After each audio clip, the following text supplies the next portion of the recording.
and welcome back to the FM Realty Report. I'm Roman. I'm Don. And on today's episode, we're going to talk about something that's broader nationally and bring it down to our local level, just to kind of touch on broader vision of real estate and what it looks like. So, Don, I have been looking into lately what our country looks like as far as real estate goes. It's interesting what's going on. Of course, we have a lot of questions going on. There's been some disruption in our economy with things like the tariffs, and it still hasn't settled in, but it does affect real estate because it affects cost of materials. So when you talk about construction, be it multifamily, apartments, single family, it still all affects it.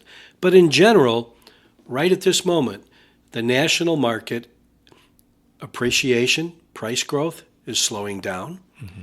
Inventory is up around most of the country.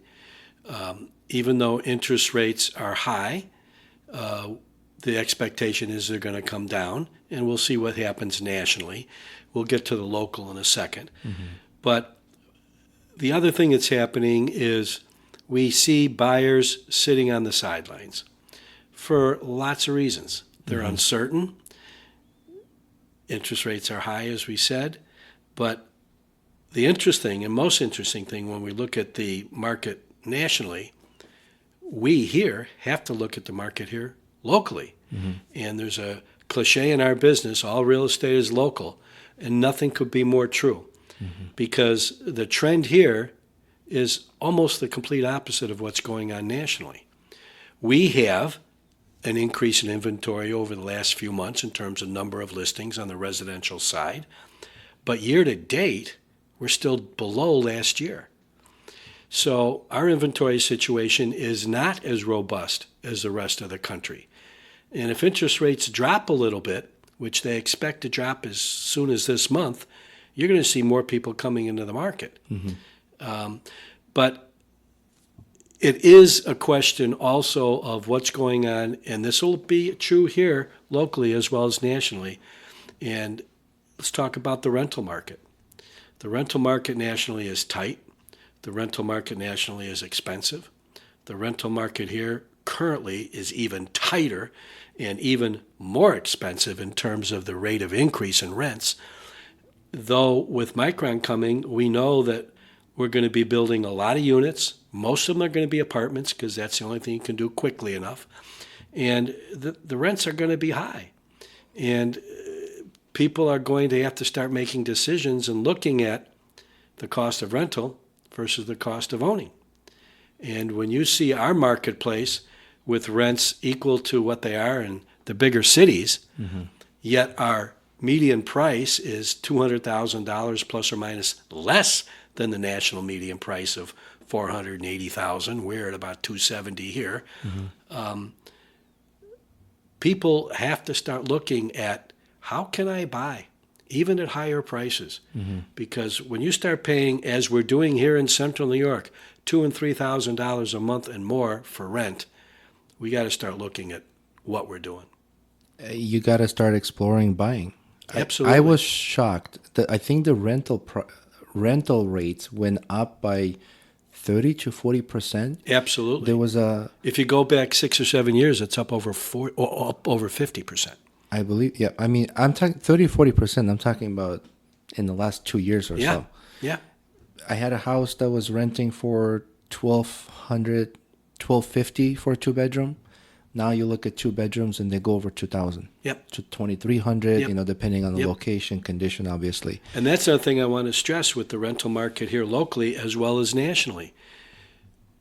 We have not built the number of homes, single families, or apartments and multifamilies in this country that we typically have done. We've not built those houses for over 8 years. The amount of inventory that we have not built is so severe that now people are cramming to build them, but the cost is so high that the rents, a $2,000 rent in Syracuse, almost already is looking inexpensive. Yes. I was just looking for a rental house for a client. They needed a 3-bedroom, and Liverpool area, 3-bedroom home, 1-car garage, $3,000 a month. Yeah. I've got a client here in Fayetteville who currently is a long-term tenant at $1,750 for a single-family house in the village of Fayetteville. That's good. And that tenant is leaving, and I just met with him yesterday. He said, "What do you think I can get?" I said, "You're going to get 3." Yeah. Yeah. How big is it? It's about 1,800 square feet. Yeah, you can get 3 for Yeah. sure. I was curious about what is real estate market worth nationally? It's a huge number. And it's $49.7 trillion.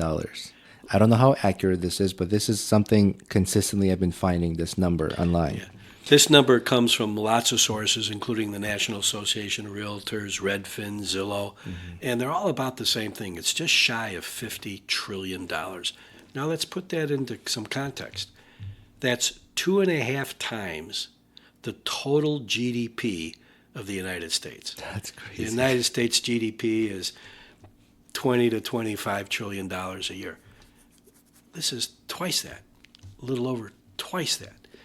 And the other interesting statistic there that comes into play when we talk about the real estate market, the majority of that and what that percentage is changes. I've heard frequently it's somewhere in the 60% range, 62% range, are baby boomers. And what does that mean? That means in the next 10, 20 years, those people are going to die. They're not going to be there. And you start talking about 60% of $50 trillion. There's going to be $30 trillion of equity coming into our marketplace starting now for the next 15 years. It's going to flood the inventory. And who's going to be getting that money? Most of that money is going to be going to the generation below the baby boomers. What are they going to do with it? Are they going to put it in stocks and bonds and cryptocurrency, those kinds of things? Or are they going to look at the long-term stability and consider real estate? Well, apparently from my research this week, I found that most younger generation are investing in things like stocks, bonds, cryptocurrency, non-tangible investments. And I feel like... And investments that are hard to access if you need money. That's true. Or costing so much more and you don't have financial backing for it. I feel like they're going to miss this opportunity in real estate. Oh, I do too. We talked about first step of investing in real estate in our last episode, and I think it could be something valuable for young investors that maybe want to consider that there's going to be this flood of inventory coming in, like you said, next 10, 15, 20 years. Interest rates are beginning to lower. I think consistently I've found a few articles that said next year maybe around 6%. Yep. It depends on your score, obviously. That's the prediction of the National Association of Realtors Okay. chief economist is it'll be 6%. Yeah. So even 0.5%, it does make it. And like you said, if there are investors that are sitting on the sidelines, that 0.5% is going to give them enough return on investment where they'll just jump right in. The national economist the economist for the National Association of Realtors, Dr. Young, he just had a seminar that we all went to, and his data shows that if the interest rate goes down to 6%, there will be several million more people eligible, close to 5 million more people eligible to purchase a house because of a 1% or 0.75% drop in interest rate. And statistically, historically, about 10% of those come into the market. So if we go down to 6%, we're going to have, statistically speaking, 550,000 new buyers in the marketplace. What's that going to do to prices? Yeah. In the mix with people who've been sitting on sidelines, the investors, waiting for that 0.5% to drop or 0.75%. So that's something I think if you're one of those listeners right now, you're considering where to put your money or what to invest for long term that's secure. I can see how you can go wrong with real estate. I know I've been in this for a long time, and we've always said real estate is the best long-term investment for the average person, and I still believe that's true. I believe it's more true than ever. And that's one of the things that you and I, Roman, talked about when we decided to do this podcast, is we wanted to be a source of education. And I'll go one step further, and maybe we can be a source of inspiration. Mm-hmm. And for young individuals who are out on their own, who are paying $2,000 and more in rent, hopefully over the near term, we can educate you enough. You can call us and we can help you get yourself into this game. Mm-hmm. Getting into the game is tough. There's no question. You have to have some money. Yet, at the same time, that amount of money is not as much as some people think. I mean, sure, the inventory is tight. Sure, we compete and we have multiple offers on properties. But, when I was growing up, you went and you bought a two-family house. Mm-hmm. And you had your rent pay part of your payment, if not all of your payment. And then, I think we mentioned this in an earlier podcast, then when you do better, get better, increase in your profession, you sell the house and buy a single family and keep this as an investment. Mm-hmm. And I don't see enough young people doing that, and I haven't seen enough young people doing that for years, and I don't understand it. It seems like, and again, I don't want to be critical, but it seems like a lot of young buyers want to just jump into that. In our marketplace, $250,000, $300,000 house is their first house. Mm-hmm. If they wait to do that, you're going to be behind the eight ball, because that $250,000 to $350,000 house 3 years from now is going to be $400,000, Mm-hmm. and then it's going to be $500,000. And if there's anything we can accomplish in this podcast, or if the only thing we accomplish in this podcast is to get our younger generation to really understand the value of real estate, we'll have accomplished something. Absolutely. And it puts a smile on my face every time I get an opportunity to do this. I just want to mention a quick story. I have a house on the market, Mm-hmm. and there was a young gentleman I met with who was curious in purchasing as an investment property. And he ended up not purchasing as an investment property, but him and I had a conversation, and he told me the reason why he was buying as an investment, and I was just so excited. I was like, how old are you? And he's like, 26. Yeah. I was like, I am so happy that you're doing this. Yep. Please take my information. If you need any future help or consulting or anything like that, feel free to call me. I've been in this game for a long time. I can be a good source for you. I have, since it's been maybe 3 weeks, since he has called me at least 2 times. Yeah. I've got it's interesting. I had a very similar client. I think he's 24. Mm-hmm. And his father, I did business with his father and his mother and his aunt. And his father is saying, oh, my son is thinking about doing this. He doesn't know what he's doing. And so he had me meet with him, and he met with us. And what turned out to be the case is this young man is much more advanced in his knowledge than his parents think. And so they're getting excited, Mm-hmm. and now they want to help him. And we're encouraging everything we possibly can encourage. Mm-hmm. Because, let's face it, there's the other side of this coin, which I've always preached. When you talk about home ownership, it's not just about investment. It's about where you're going to raise your family. But it's also about building a community. And some people poo-poo that nowadays, but to me, it's the most important thing. It truly is the most important thing. I agree 100%. And if we just change our statistic, I think the national statistic right now is 65% of the people are homeowners. That used to be 68%, so it's dropped a little bit.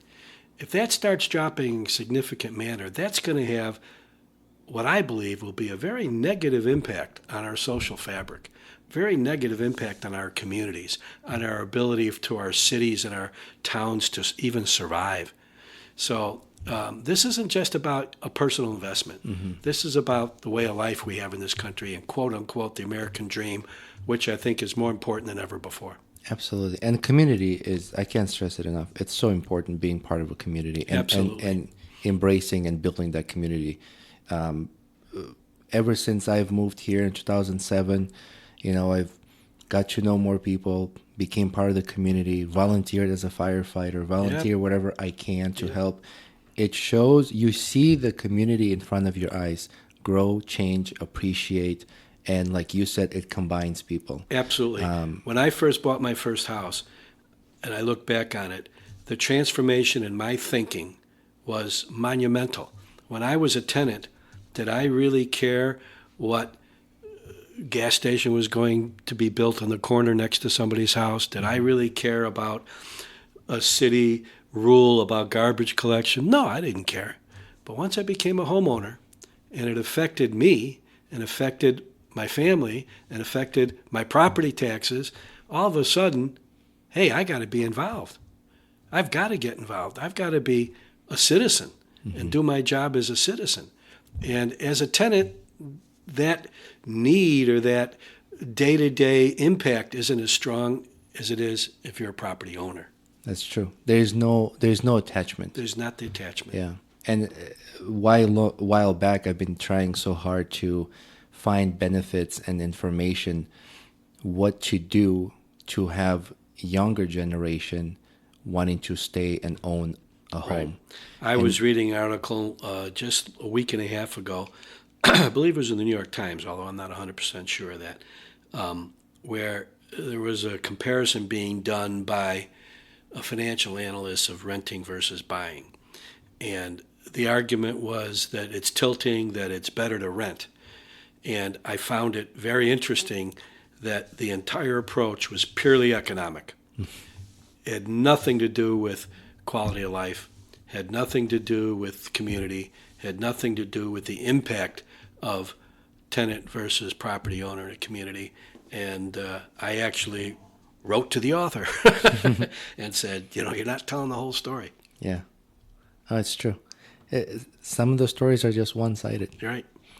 So if you're a young listener, I hope that, or not young listener, just somebody maybe just starting to get an itch for an investment. Hope you gain some information here that is valuable, and you have two people here that can help you to get started. And this is important. This is something that when we today look into some of the homes that baby boomers have purchased, that there is now no mortgage, they bought it for $35,000, now it's worth $230,000.